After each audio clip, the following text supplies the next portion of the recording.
Brièvement, donc un conseil local de santé est un outil porté conjointement par l'Agence régionale de santé et la ville pour réduire les inégalités territoriales et sociales de santé.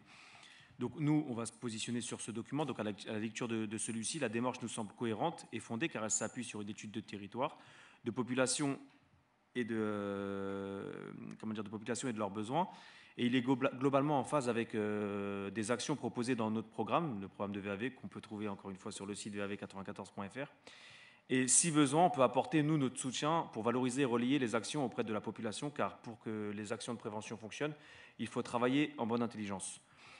Toutefois, il peut être judicieux de mettre en place, donc là je m'adresse à vous directement, de mettre en place en fait un accueil de jour fixe, quitte à commencer par des permanences pour détecter en fait les problématiques qui passent sous les radars des politiques de santé publique, comme le font certaines villes.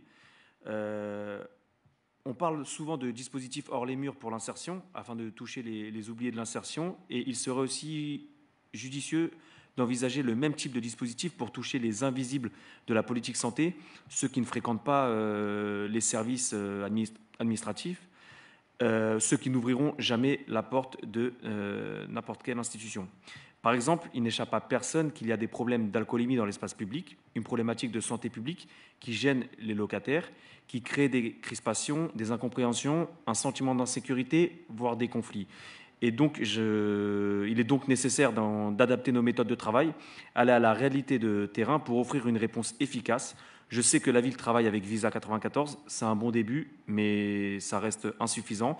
Donc, d'où notre proposition d'un accueil de jour avec des professionnels de la santé, une structure adaptée, plus à même de répondre à ce type de problématique.